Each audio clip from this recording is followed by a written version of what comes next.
안녕하세요. 한재훈입니다. 한국전통서당문화진흥회에서 진행하는 논어 강의 헌문제 14편 세 번째 강의 시작하겠습니다. 이번 시간에는 9장부터 보시겠습니다. 자왈 위명에 비침이 초창지하고 세숙이 토론지하고 행인 좌우 수식지하고 동리자산이 윤색지하니라 이렇게 됐습니다. 자, 여기 이제 9장부터는 그 당시 공자 당시 혹은 그 이전 시기에 정치인들에 대한 이야기가 이렇게 좀 등장을 합니다. 9장, 10장, 11장 뭐 이렇게. 그래서 이제 보시면 이것은 정나라의 대부들이에요. 모두 이 사람들이 비침, 세숙, 행인, 좌우, 동리, 자산 이런 사람들이 다 그 정나라라고 하는 당시 그 공자 당시의 제후국 정나라의 대부들입니다. 근데 이제 이 사람들이 위명에 이랬어요. 위명이라고 하는 것은 요 명령 명자가 여기서는 외교 문서입니다. 즉 임금의 명령으로, 즉 정나라 임금의 명령으로 외교 문서를 만들 적에, 꾸릴 적에 이것이 위명회입니다. 그때 비침이라는 대부가 초창지하고 그랬죠. 그러니까 이제 원고의 어떤 글의 초고, 제일 처음 이제 거칠게 그 글을 구성을 하는 것을 초안이라고도 하고 초고라고도 하고 뭐 그렇죠. 그 이제 초를 잡는다 이렇게도 하고, 요 창자도 새로 만드는 것, 창작하는 것을 이제 말하는 거니까 창업, 뭐 창시, 창세 뭐 이럴 때 저 창자 뭔가 새로 시작되게 하거나 만들거나 그럴 때 창자를 쓰죠. 그래서 초창, 그것을 그 외교 문서를 초창하였다라는 건 이제 초안을 잡는다는 뜻이죠. 그렇게 하면 다음에 그런 그 초안을 놓고 세숙이라고 하는 대부가 그 초안에 대해서 토론을 합니다. 토론을 한다는 것은 이 초안에서 이 부분은 불필요하다. 이런 부분이 좀 더 들어갔으면 좋겠다. 이 표현은 좀 더 완곡하게 했으면 좋겠고 이 부분은 좀 더 직접적으로 집중적으로 뭐 이렇게 좀 다루었으면 좋겠다. 뭐 등등의 여러 안들을 해서 그 초안이 조금 더 완성이 될 수 있도록 토론을 합니다. 그런 다음에 행인 좌우가, 행인이라고 하는 것은 길 가는 사람이라는 뜻이 아니고 요게 행자가 외교 관계를 나타내주는 글자예요. 그래서 행인이라고 하면 저게 이제 그 부서나 벼슬 이름인데 그 외교 관례, 그 외교 관계의 그 업무를 담당했던 자우라는 사람이 이렇게 되는 거죠. 그러니까 이제 외교적으로 초안이 잡히고 토론이 된 것을 외교 문서 형식으로 수식을 합니다. 행인 좌우가 이 사람이 이제 그런 외교적인 것에 그 분야를 담당하는 사람이니까요. 그렇게 수식을 하고 나면, 그래서 이제 외교 문서 형식으로 이렇게 이제 다듬어지고 나면 최종적으로 동리자산이, 요 자산이라는 사람이 나중에도 이제 또 나오고 앞에서도 나왔습니다만 저 자산이라는 사람이 당시 이 정나라의 정자산이라고 불리웠던 인물이고 그 사람이 살았던 동네 이름이 동리라서 동리자산이라고 하는데 이 사람이 이 재상직을 수행을 하면서 정나라가 자그마한 나라인데 그 자그마한 나라들을 주변의 다른 강대국들이 함부로 할 수 없도록 이렇게 이제 그 정나라를 잘 이끌었던 명재상이고 정치가였습니다. 이 사람이 윤색지하니라 그랬죠. 이제 최종적으로 윤색을 해서 완성된 외교 문서 하나를 만들어서 이제 그 보내고 뭐 이렇게 했다는 겁니다. 그러니까 이제 이 말을 통해서 공자가 하고 싶은 말이 뭐냐? 그러면 외교 문서 하나 만드는 데에도 이렇게 유능한 사람들이, 여러 사람들이 자기가 가장 그 잘할 수 있는 역할을 담당해서 이렇게 해가지고 외교 문서가 나오고 이렇게 하니까 이 정나라가 작은 나라지만 주변에서 함부로 하지 못하는 나라가 된 것이다. 뭐 이제 이런 이야기. 정나라의 그 질서 정연하고 또 역할 분담이 잘 돼 있고 이제 그렇게 잘 이끌어져 가고 있는 것을 칭찬하는 내용이라고 보시면 되겠습니다. 자, 10장 보시죠. 10장에도 정치인들 이야기가 나오는데 혹이 문 자산 한대 자왈 해인냐니라 문 자서 한대 왈 피제 피제여 문 관중 한대 왈 이냐 탈 백시 변읍 삼백하얀을 반소사호대에 몰치 무원언하니라 이랬습니다.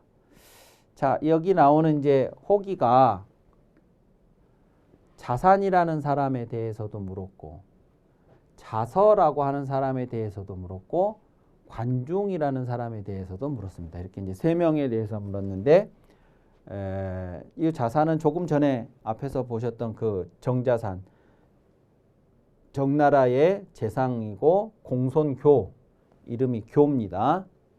그래서 이제 공손이라고 하는 것은 요 공이라고 하는 게 그 나라의 제후를 말하는 거니까 요 정자산도 그 정나라의 공실 즉 제후 집안의 후손이었던 거예요. 그 사람들은 이제 공손씨라고 불렀는데 그 공손씨의 교라는 이름을 가졌던 인물입니다. 정자산이. 그 정자산에 대해서 누군가가 혹자가 물었어요. 정자산은 어떤 사람입니까? 하고 물으니까 자왈 해인 은혜로운 사람이다 이렇게 했죠. 은혜로운 사람이다. 정자산 하면 늘 따라다니는 수식어가 은혜해자입니다. 그러니까 은혜라고 하는 것은 그 베풀기를 좋아하는 것, 남들에게 뭔가 베풀기를 좋아하는 것을 은혜라고 한다 이렇게 설명을 합니다. 그러니까 정자산은 백성들, 특히 백성들한테 대단히 은혜로웠던 그래서 마치 어머니와 같은 그런 정치인이었다 뭐 이렇게 평가를 받기도 하죠. 그래서 은혜로운 사람이라고 공자가 얘기를 했습니다. 그러자 이번에는 자서라는 사람에 대해서 물었는데 이 자서라는 사람도 초나라의 공자이고 영윤이었던 인물입니다. 영윤이라는 것이 초나라에서는 영윤이라는 벼슬이 재상을 가리키는 말이에요. 그러니까 이제 초나라에서 재상을 지냈던 자서라는 인물인데 이 사람이 공자니까 제후의 아들이었고 제후의 아들들은 다 후계자의 후보, 아버지를 대를 이어서 제후가 될 수 있는 후보의 자격을 갖는 것이죠.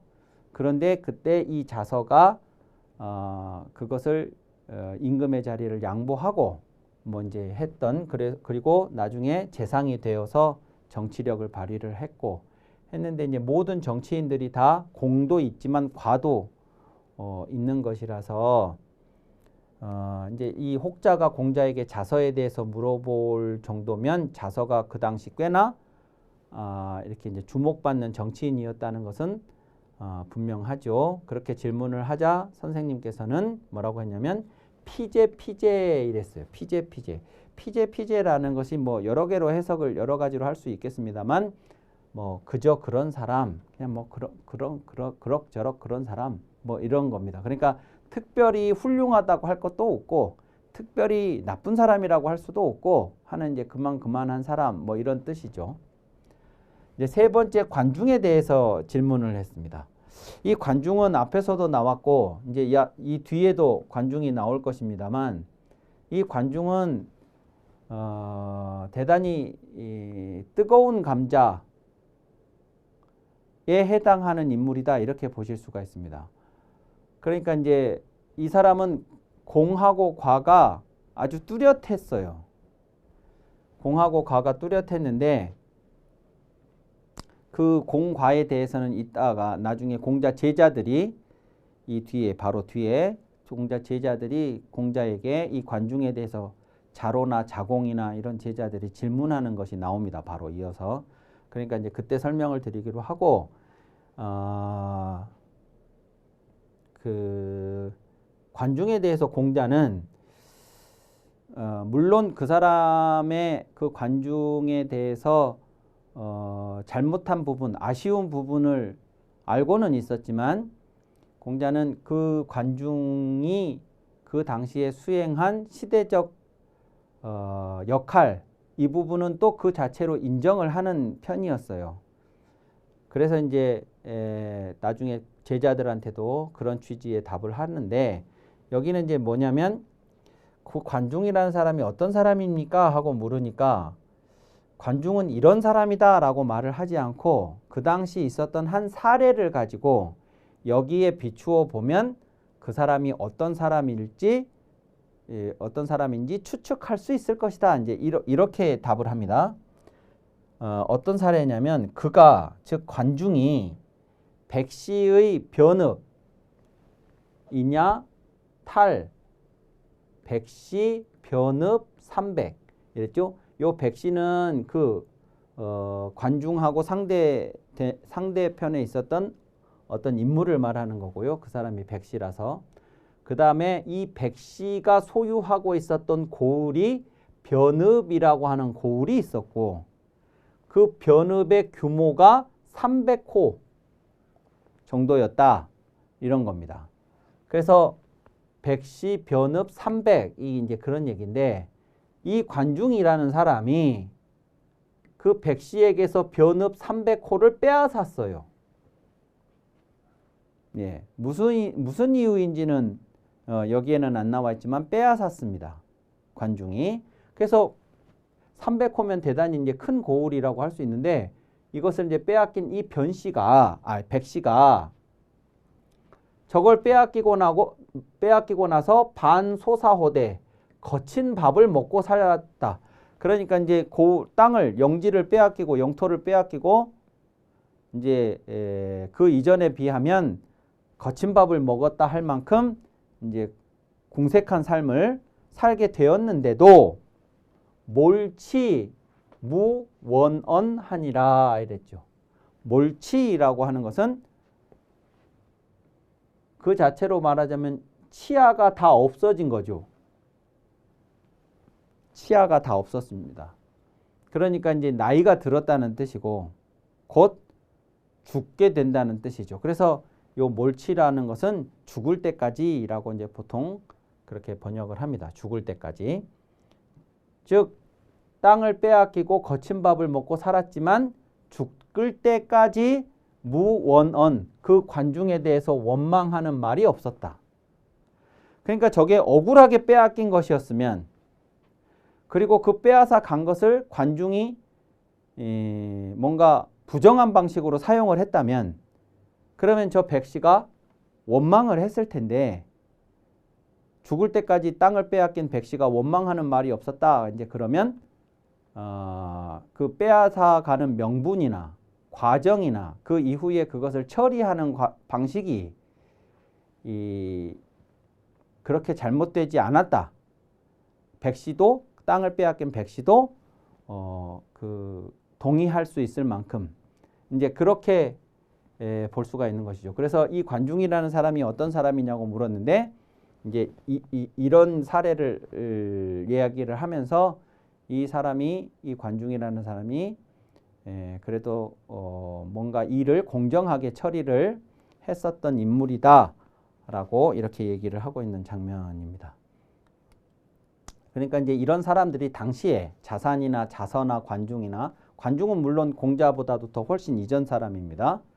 그런데 이런 사람들이 이제 사람들의 관심사에 있었던 인물들이었다.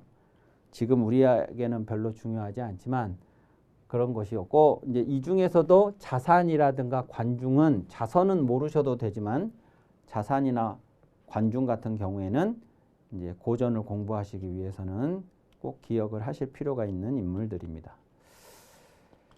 자, 11장 보시죠. 11장은 자왈 빈이 무 원어는 난하고 부이 무교는 이하니라 이랬습니다. 이 문장은 가난하고 부, 빈과 부를 이야기를 한 건데요. 논어의 빈부에 대한 공자의 언급이 여러 곳에 등장을 합니다. 예, 여러 곳에 등장을 하고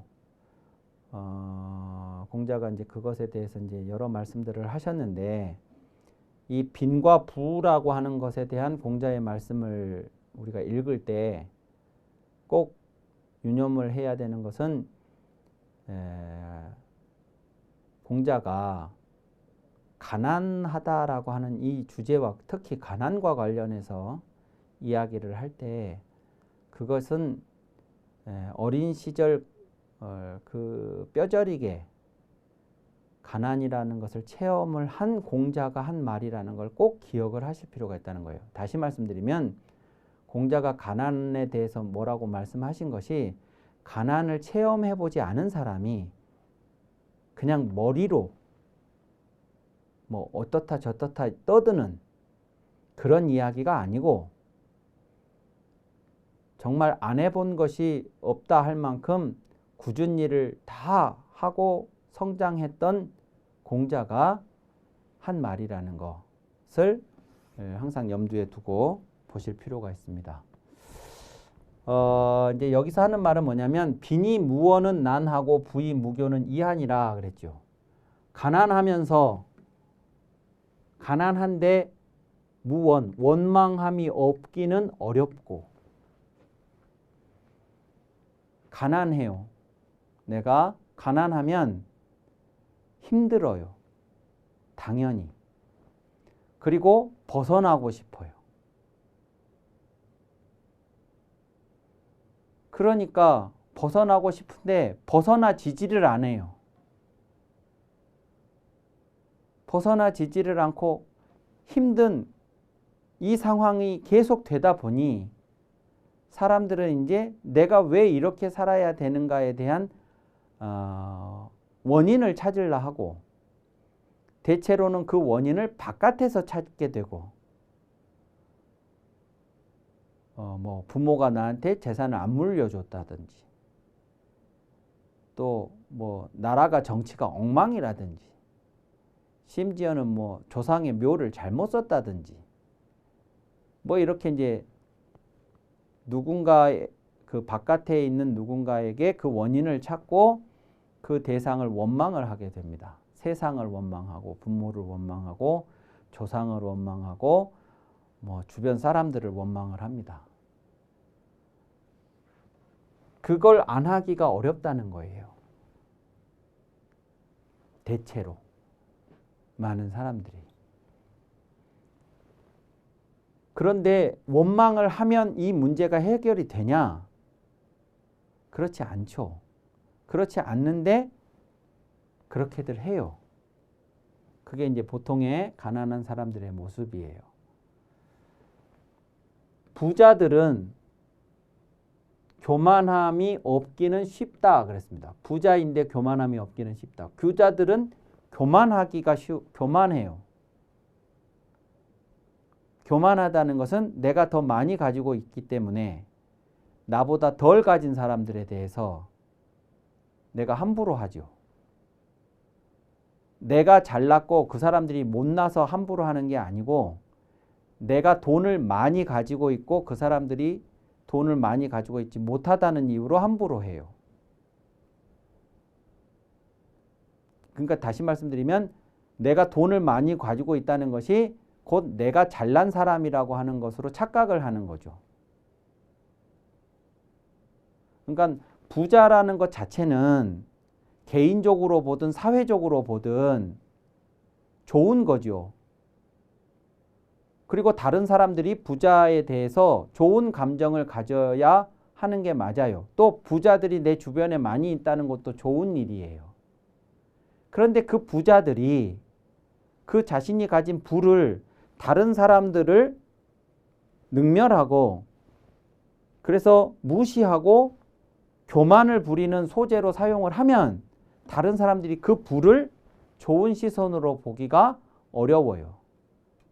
그리고 내가 가진 것을 다른 사람들을 무시할 수 있는 나의 권한으로 생각하는 그 사람들은 자신들의 부를 사회의 공익을 위해서 쓰려고 하지 않아요.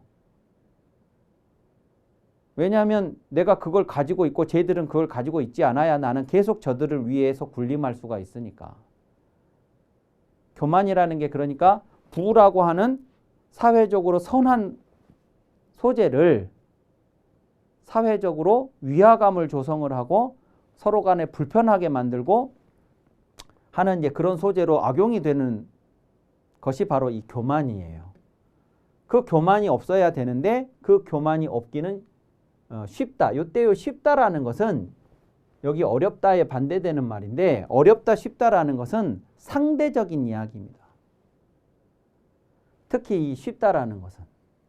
그러니까 이게 쉽지 않아요. 부자들이 교만 안 하기가 쉽지 않아요. 그런데 그것은 상대적으로 여기에 비하면 쉽다는 거예요. 이것은 더 어려운 문제다. 그런 것이죠. 가난하면서 원망이 없기는 부자이면서 교만하지 않는 것보다 더 어렵다. 오히려 이것이 뒤에 것이 더 상대적으로 쉽다. 이런 이야기죠. 자, 12장 보시겠습니다. 자왈 맹공작이 위 조위로죽 우언이와 불가이 위 등설대분이라 이랬습니다. 맹공작이라는 인물이 있습니다. 이 맹공작이라는 인물은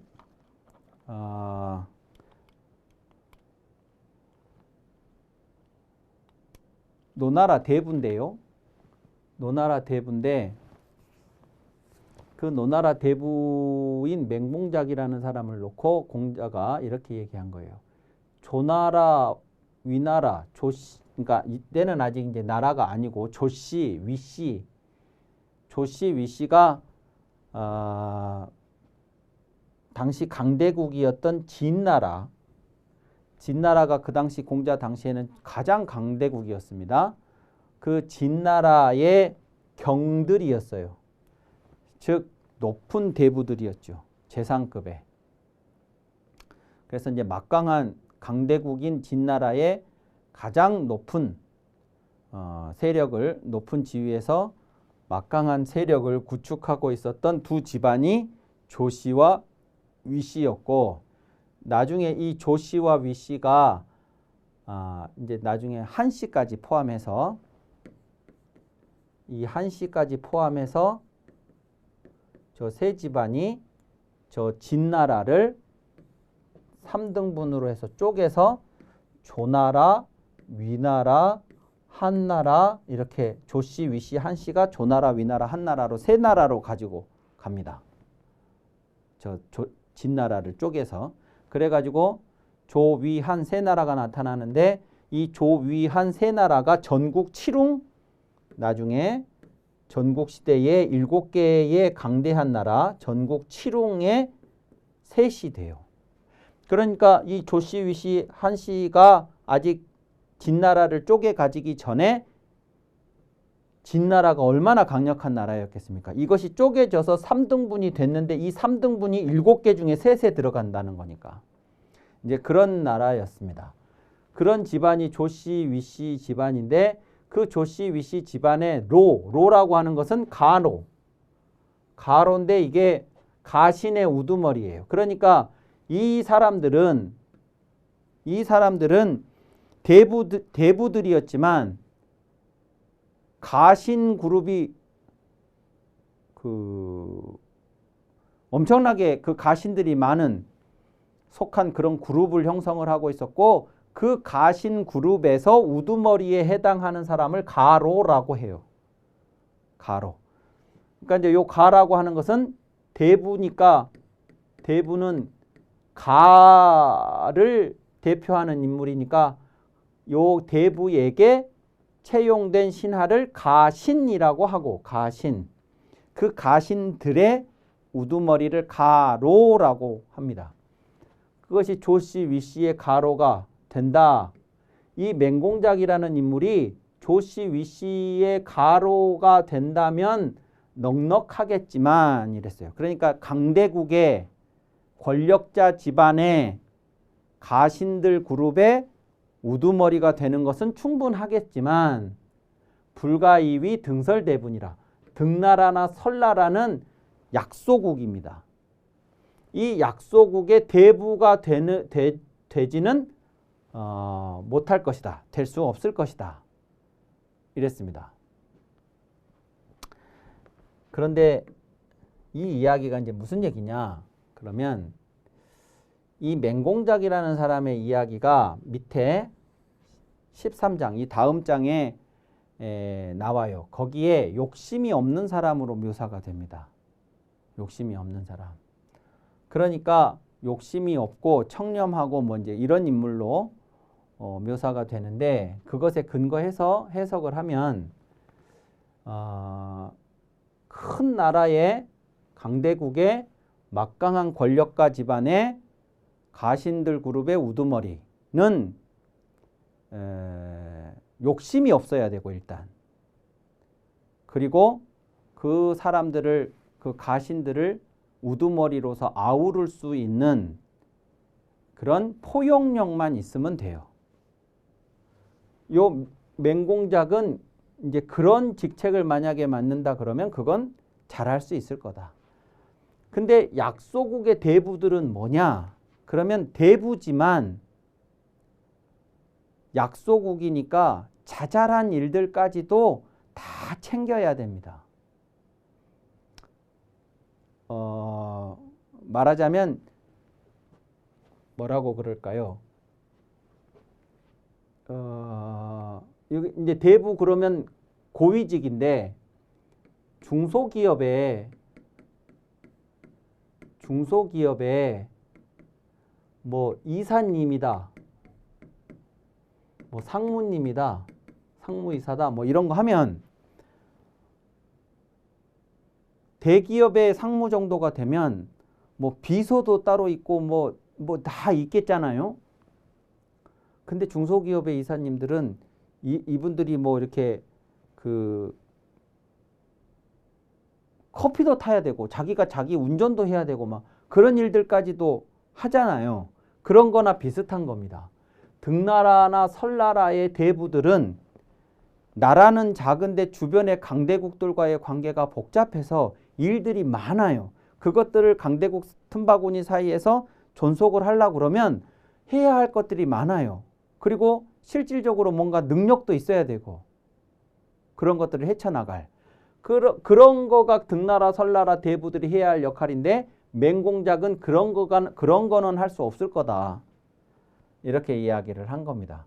그러니까 이 이야기는 무슨 교훈적인 이야기라기보다 그 당시에 노나라에서 이런 사람들에 대한 이런 그 평가 이런 것들은 그 자체로 이제 중요한 이야기들이었을 것이기에 수록이 되어 있는 것이고 실제 이제 우리가 논어에서 만나는 다른 이야기들처럼 교훈적인 그런 이야기는 아니다 이렇게 보시면 되겠습니다. 그리고 이제 요거 또 하나 참고로 주자는 뒤에 나오는 여기 13장에 나오는 욕심이 없다라고 하는 것을 가지고 이제 이런 식으로 주자를 포함해서 많은 학자들이 그렇게 이 조씨와 위씨의 가로가 되는 것이 갖는 의미와 등나라나 설나라의 대부가 된다는 것이 갖는 의미가 뭔지를 이제 방금 제가 설명드린 것처럼 그렇게 해석을 했는데 이제 다산 정약용 선생 같은 경우에는 이것을 이제 다르게 해석을 또 합니다. 그러니까 이제 요것이 그냥 뭐 특별한 능력 없이 욕심 없고 포용력만 있으면 된다. 그런 게 아니고 오히려 이것이 더 복잡한 그런 것일 수가 있고 이것이 작은 나라의 대부니까 업무가 막 과중하고 이런 의미가 아니다라고 해석을 그래서 이제 전혀 다르게 해석을 하는 그런 해석도 있다는 것도 참고로 알아두시기 바랍니다. 이번 시간은 이것으로 마치고 다음 시간에 이어서 하도록 하겠습니다.